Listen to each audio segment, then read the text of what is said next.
Bom dia!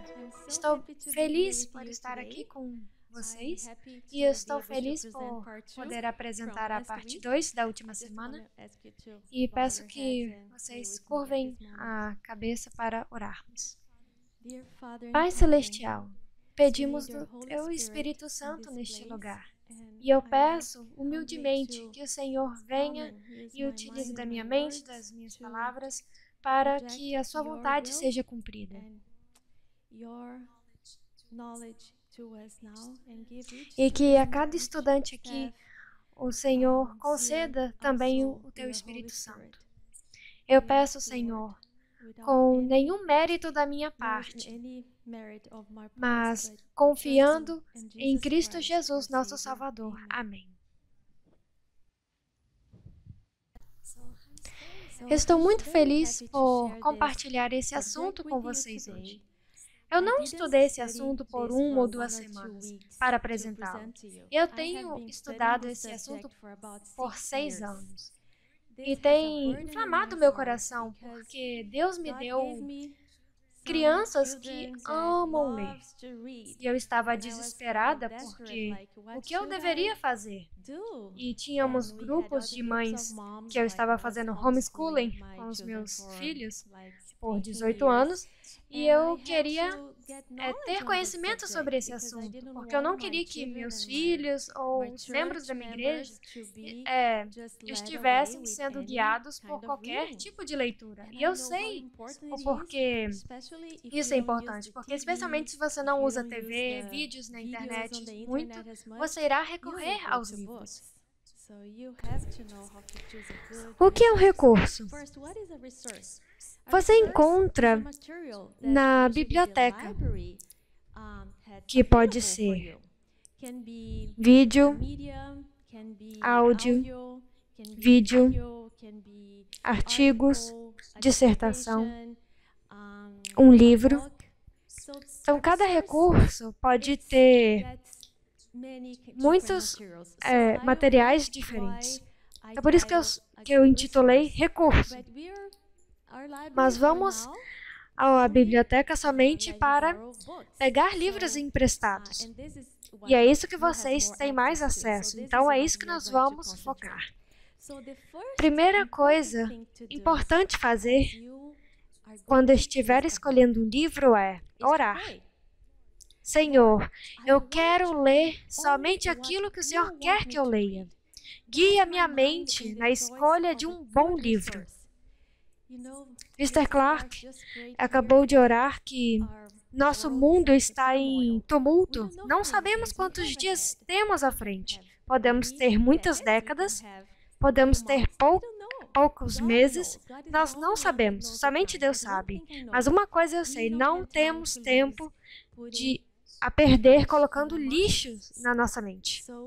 Então temos que ser intencionais com as nossas escolhas. Escolher somente aquilo que Deus quer que escolhamos. Se não é Deus que está escolhendo, quem está escolhendo? Você conhece em si mesmo ou no inimigo? Não, não podemos confiar nisso. A segunda pergunta é: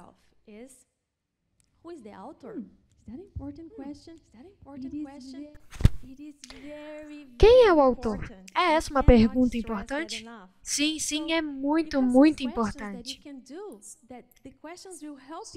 Tem algumas perguntas que você pode fazer que elas irão ajudar a analisar se o autor é bom ou não. Você não pode ler o coração do homem. Deus é o único que pode fazer isso. Mas Ele nos deu algumas dicas. Ele disse, olhe os frutos. Olhe isso, analise, porque a sua mente é muito preciosa. Então, quais são as perguntas que você deve fazer sobre o autor? Qual que é a filosofia e crença do autor? Quais são outras publicações que ele ou ela publicaram? Às vezes você está segurando um bom livro, mas o autor escreveu algumas coisas no passado que não são boas. Como que podemos confiar que esse livro, na sua mão, é um bom livro se ele escreveu coisas que não são boas no passado. Então, olhe as outras publicações. Como que é a vida da família dele ou dela? É ele casado? Qual que é o padrão sobre o matrimônio que ele tem? Mas por que isso é importante? Nós acreditamos que o ser humano é um ser completo. Não colocamos moral em um lado e acadêmicos do outro lado, certo? E sabemos que essa escola defende altos padrões. Acreditamos que isso é uma questão completa. Então, devemos analisar. Às vezes encontramos um bom livro. É um livro sobre Martinho Lutero. Que interessante o assunto. Então, olha o autor. Ele era um professor de teologia em uma boa escola. E olhamos a vida matrimonial, mas ele não era casado de acordo com os padrões da Bíblia. Uma vez, nos recomendaram um bom livro, e esse livro era um livro de gramática. Como escrever um inglês melhor? Não é algo muito interessante para aprender? Sim. Então, olhamos o autor. E quando ele casou com a sua esposa, ela já era casada antes com outra pessoa. Então, ele decidiu que queria casar com ela. Como que eu posso confiar que nas sentenças que ele colocou no livro irá fazer um impacto seguro no meu cérebro? Não posso confiar. Acreditamos que o ser humano tem que ser completo. É bom em um sentido completo. Às vezes, você não consegue encontrar toda a informação que você precisa sobre o autor. Às vezes, você encontra uma entrevista, mas mesmo que ele mostre em que ele acredita, a filosofia de vida dele, você pode tentar encontrar quem foi o influenciador por detrás na vida dele. E aí o Wikipedia diz, ele foi influenciado por isso, isso e isso. Então você pesquisa quem é essa pessoa. E aí você pergunta, é uma boa pessoa? Sim, sim, então eu posso ir. Ou não, esse homem acreditava em coisas que nós não acreditamos. Então temos que colocar de lado também. E a outra pergunta é, quais projetos eles estão envolvidos?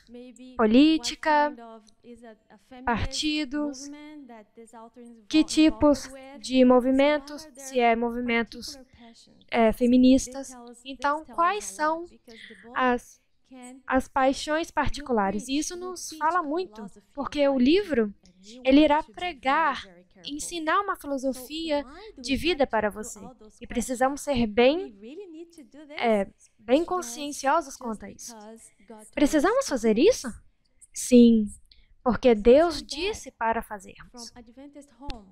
Outra fonte de perigos contra que devemos estar constantemente de sobreaviso é a leitura de autores ateus. Tais obras são inspiradas pelo inimigo da verdade e ninguém as pode ler sem fazer perigar a alma. Estou certo que você não quer colocar a sua salvação, a sua alma em perigo. Você não quer isso. Por que não ler livros de autores infiéis? Porque irá guiar a pessoa que está lendo pensar que ele ou ela ou você tem os tesouros do conhecimento.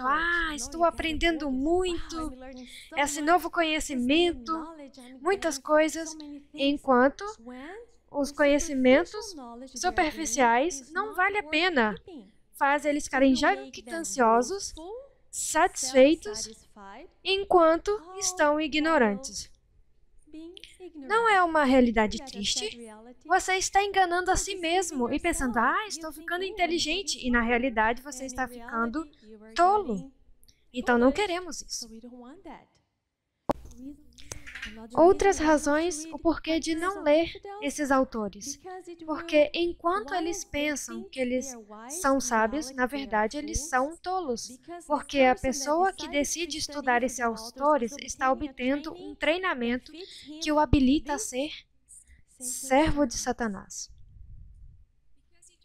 Porque irá levá-lo a duvidar da verdade. Porque tira o desejo de estudar a Bíblia. Porque destrói a fé em Deus de toda a verdade. São todas essas boas razões o porquê de não ler esses autores? Sim.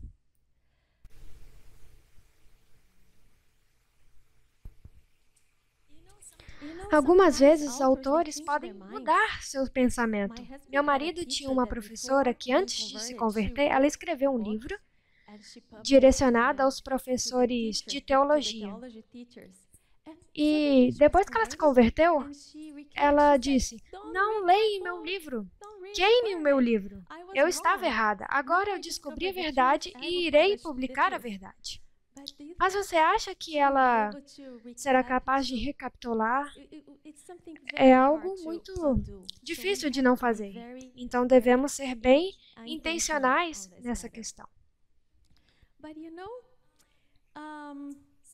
Às vezes, os livros dos infiéis têm alguma verdade contida neles. Posso pegar o bem e colocar o mal de lado. Vamos ver.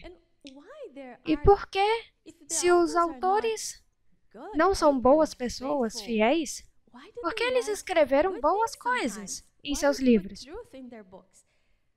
Espírito de profecia nos diz, porque eu amo o espírito de profecia, não estamos cegos. Como é que os homens que se acham em guerra com o governo de Deus chegam a ficar de posse da sabedoria que por vezes manifestam? O próprio Satanás foi educado nas cortes celestiais e tem conhecimento do bem da mesma maneira que do mal. Mistura o precioso com o vil, e é isto que o habilita a enganar. Então lembre-se, a árvore do conhecimento não era a árvore do conhecimento do mal. Era a árvore do conhecimento do bem e do mal, juntos. Então, o inimigo tinha que colocar algumas coisas boas para chamar a tua atenção, como uma armadilha. Já fez alguma vez uma armadilha para algum animal?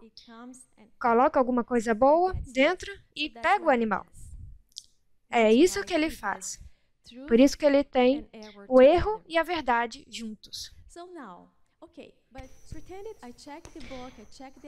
Supomos que checamos o autor, o livro é bom, o autor é bom.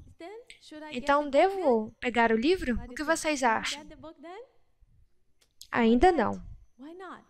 Por quê? Porque tem que analisar mais coisas. É um dever de casa extenso, mas valerá a pena. Quais são outras perguntas? É o livro verdadeiro? Pode um bom autor escrever mentiras? Bom, às vezes você não pode discernir até que ponto é bom ou mal o autor é. Então tem que fazer uma lista. Não ler leituras de ficções. Por que não? Lara Adventista diz: os leitores de ficção estão tolerando o mal que destrói a espiritualidade, obscurecendo a beleza das sagradas letras. Eclipse, quando temos eclipse do Sol, o Sol desaparece. Então, a palavra de Deus desaparece se lermos ficções e não ler o que é verdadeiro. Contos de fadas, mitos e histórias fictícias. Desencaminha, apresenta falsas visões de vida, cria e alimenta o desejo pelo irreal. Distrai a mente do trabalho da construção do caráter. O que estamos fazendo aqui nessa escola? Construindo o caráter. Então, vamos estar lutando contra algo que estamos tentando construir. Distrai a mente da palavra de Deus. E é um dos astutos meios de Satanás. As razões para não ler tais histórias. Leitores de contos frívolos e excitantes estão se desqualificando para a vida prática. Não é algo contra a verdadeira educação? Tudo que estamos tentando construir aqui nesse lugar. Então, não queremos lutar contra isso. O autor é bom. Vamos dizer que o livro é verdadeiro. Não é de ficção. Devo então ler o livro? Meu dever de casa está completo? Espere, há mais coisas para analisar. Crimes? São crimes verdadeiros? Guerras também? Sim. Ações más dos seres humanos são relatos verdadeiros. E não devemos contemplar essas coisas, mesmo que sejam verdade. Por quê? Crimes e atrocidades têm enfeitiçante poder sobre muitos jovens, excitando neles o desejo de tornarem-se notáveis, mesmo por meio das mais ímpias ações. Em outras palavras, lemos sobre as ações más das pessoas e temos a tendência de copiar. É isso que acontece. Então vamos ler boas coisas. Tem outros detalhes para prestar atenção, sobre relatos históricos. Não estou falando sobre história. Devemos aprender história. Somos construídos na base da história. Mas as práticas licenciosas pintadas nesses escritos têm atuado como fermento em muito espírito, levando à execução dos atos semelhantes. Crime e miséria não precisam ser repetidos. E ninguém que creia a verdade para este tempo deve ter parte em perpetuar sua memória. Então pegue a boa parte da história. Alguém já me disse, mas o livro Grande Controvérsia tem muitos detalhes. Leia o livro. O que Deus disse, você pode ler. E não está dizendo, sabe, só está dizendo aquilo que você precisa saber. E a Bíblia diz sobre coisas que são difíceis de entender, mas leia a Bíblia. São relatos verdadeiros. Não tente, não queira ler coisas que seres humanos querem descrever. Se você assistir as notícias, você vai perder seu tempo. As histórias de amor e frívolos e excitantes contos constituem contra a classe de livros que é uma maldição para todo leitor. Satanás está apenas vestido em trajes angélicos. Já ouviu sobre isso? O livro tem boa moral. É somente Satanás em trajes de anjos. Conselhos aos pais, professores e estudantes diz: é necessário separar de nossa obra educativa a literatura errônea poluída, de maneira a não serem recebidas e nutridas como verdade, ideias que são sementes do pecado. As ideias que, conseguindo a entrada no Espírito, separam a juventude da fonte de toda a sabedoria, toda a eficiência, todo o poder, tornam joguete das tentações de Satanás. Não queremos que os alunos sejam joguetes das tentações de Satanás. O que devo ler, então? Se você for a uma biblioteca com essa lista, provavelmente 80% da biblioteca você irá passar direto. O que devo ler, então? Espírito de Profecia diz: temos em abundância daquilo que é real e que é divino. Aqueles que anseiam pelo conhecimento não precisam ir a fontes poluídas. E agora quero compartilhar com vocês algumas dicas que vocês podem ler livremente, que vem especialmente do livro Educação. Página 269 diz: estudem a vida de homens tais como o apóstolo Paulo, Martinho Lutero, Moffat e Livingstone Carey, e a atual história de esforço missionário a desdobrar-se diariamente. Então aqui tem algumas sugestões. Então você pega esse modelo e aplica para o seu material de leitura. Aqui temos 2 livros que são muito bons sobre o apóstolo Paulo. Esboços da vida de Paulo, que é uma compilação do espírito de profecia, e Atos dos Apóstolos. E sugiro que vocês não leiam rapidamente. Pausem, meditem, parágrafo por parágrafo. Imaginem cada cena. Imaginem as situações que você está dentro da história. Você irá obter muito com isso. Martin Luther. I was going to bring our canvas here from the library and I forgot. Nós amamos muito essa citação. Nós imprimimos e colocamos na nossa biblioteca. E o que diz? Diz que um dia Martinho Lutero estava na biblioteca da universidade e descobriu pela primeira vez a Bíblia. Ele nunca havia visto e pensava que eram alguns evangelhos e epístolas. Ele não sabia que era uma Bíblia completa. Encontrou a Bíblia presa nas correntes.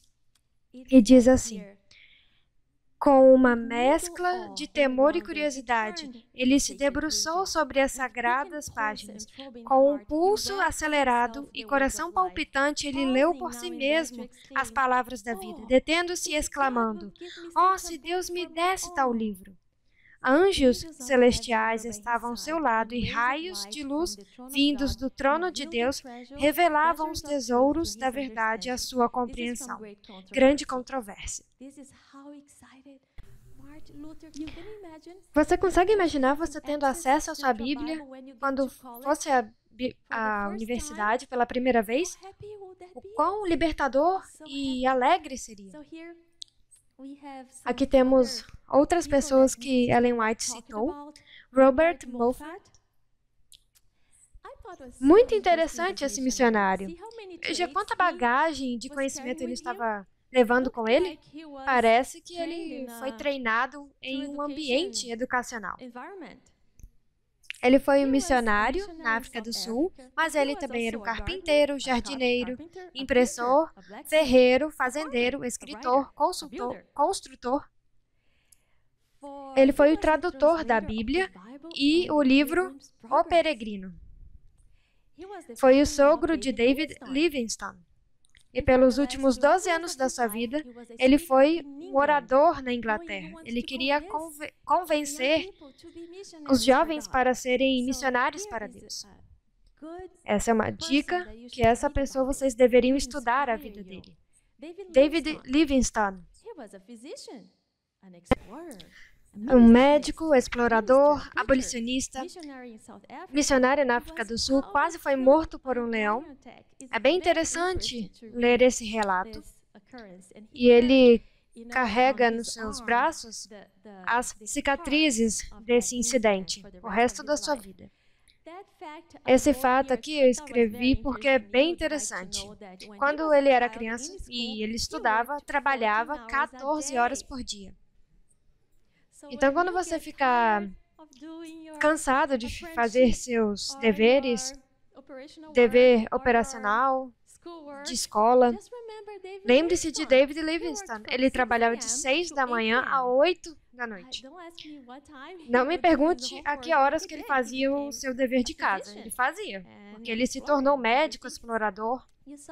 E ele fez um mapa da África do Sul, dos lugares que ele foi. Foi o primeiro europeu a ver Cataratas Vitória e nomeou em homenagem à Rainha Vitória.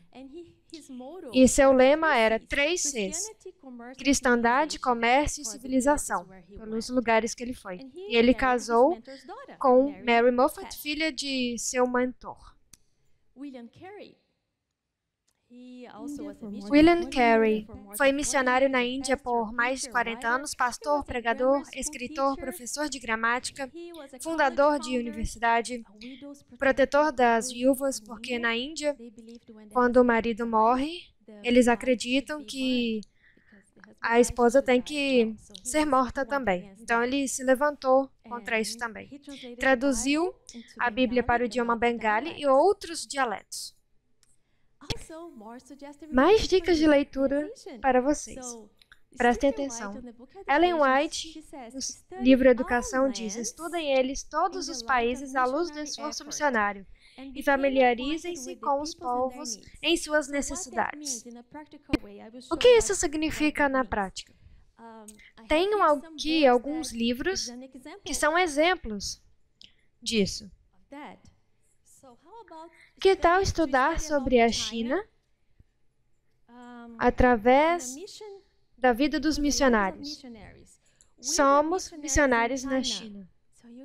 Então você aprende sobre o ambiente, cultura, o idioma, o clima, o relevo do território, escrito de uma forma de história. É bem diferente do que você ler um livro de geografia. O relevo do território da China é dessa forma, longitude e latitude. Mas quando diz o missionário andou na estrada, que tinha um relevo e o clima era quente, ele estava suando. Isso dá vida e você não irá esquecer como que era a cultura da China. Deus me mandou para a Coreia. História de missionário, você pode aprender sobre a Coreia. Esse autor, esse homem, Lawrence Hallow, um americano, engenheiro elétrico, missionário, e ele foi para a Amazônia e construiu um barco. E nesse barco aconteceu muitas histórias milagrosas, até mesmo com anjos que salvaram ele de ladrões e do barco ser destruído. É muito interessante. E hoje temos uma escola na Amazônia e meu marido ensinou teologia lá e tem muitos barcos na Amazônia, provavelmente mais de 10 barcos. E Ezra é quem está tomando conta. E levamos comida para as pessoas da vila, médicos. E é muito interessante. E você pode ler nesse livro aqui. Missionário em Calcutá, na Índia. Yankee em Yangtze conta sobre a China revolucionária, uma linda história de como uma escola fez toda a diferença no país. O diretor dessa escola foi chamado para ser o coordenador de todas as escolas nessa parte da China. O impacto da verdadeira educação. Muito lindo. Milagres em Moscou, escrito pelo pastor Mark Phelan. Está percebendo que eu estou falando de vários lugares, de vários países? A história do Adventismo na União Soviética. Missionário na Jamaica. Esses são alguns exemplos de materiais de leitura que vocês podem recorrer. Outras sugestões de leitura de material é sobre os reformadores. Wycliffe, a estrela da manhã da Reforma, Zwingli, Martinho Lutero, Huguenot, John, Charles Wesley. E aqui temos algumas imagens dos reformadores. Quero também sugerir para que vocês leiam sobre os nossos pioneiros, histórias inspiradoras de como a nossa igreja começou. E temos alguns livros na nossa biblioteca. A melhor biografia de Guilherme Miller. E esse homem é muito interessante. As suas escolhas, muito, muito interessante. Nós imprimimos um canvas sobre o que ele disse quando ele começou a estudar a Bíblia. E eu quero ler uma citação aqui que diz: Fui constrangido a admitir que as Escrituras devem ser uma revelação de Deus. Eles se tornaram meu deleite. E em Jesus encontrei um amigo. O Salvador tornou-se para mim o principal entre 10.000. É isso que ele diz quando ele começou a estudar a Bíblia. No livro Lar Adventista, para os jovens, A Vida de José Bates, ela recomenda esse livro aqui. E é toda a biografia de José Bates. Ele teve várias aventuras no oceano, ele deu todo o seu dinheiro, ele foi aposentado muito jovem, com muito dinheiro, e ele deu todo o seu dinheiro para a causa de Deus. Muito lindo. Também o livro de John Lomberg, Milagres em Minha Vida. Gostaria de falar mais sobre esse livro, mas não teremos tempo. É muito interessante como ele foi para o oeste, porque as pessoas estavam indo para o oeste. Ele foi também, não procurando uma vida melhor, mas para pregar o Evangelho. Então, nossa igreja cresceu junto. A Igreja Adventista cresceu com os Estados Unidos. Então, a história dos Estados Unidos e a história do Adventismo cresceram juntas. Milagres em Minha Vida vocês podem encontrar no Ellen White Writings. Então, temos outros pioneiros e deixei para o último melhor. Os livros do Espírito de Profecia. E gostaria de recomendar, não são do Espírito de Profecia. Essa coleção aqui são biografias escritas por Arthur White. Então você pode ler todos os detalhes da vida de Ellen White em todos esses volumes.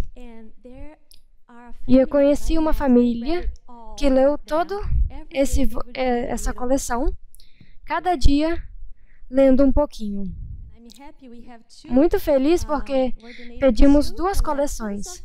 Uma coleção ficará na biblioteca e a outra você poderá pegá-la para ler.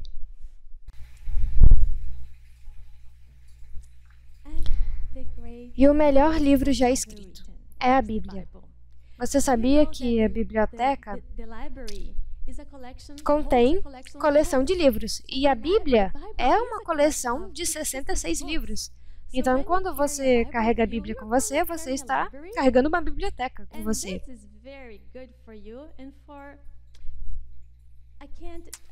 Vamos continuar? Eu tenho que terminar.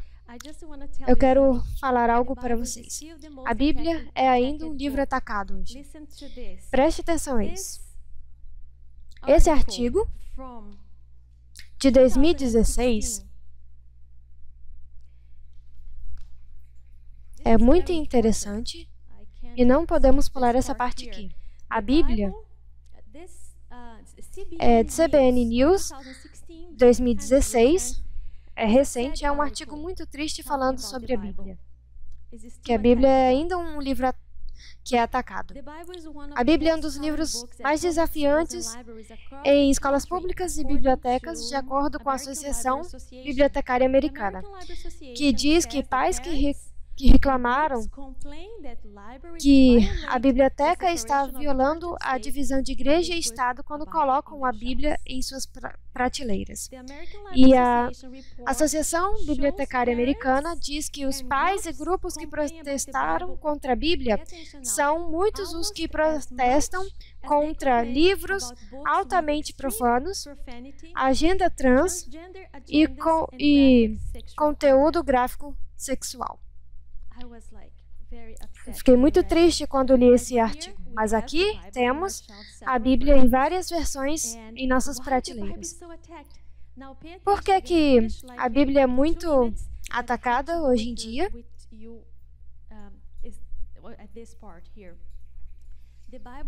Porque é o melhor livro do mundo para a cultura intelectual. Nenhum outro livro fora impresso, no qual é tão bem elaborado para dar poder mental. Acredito que todos aqui querem usar o poder mental, certo?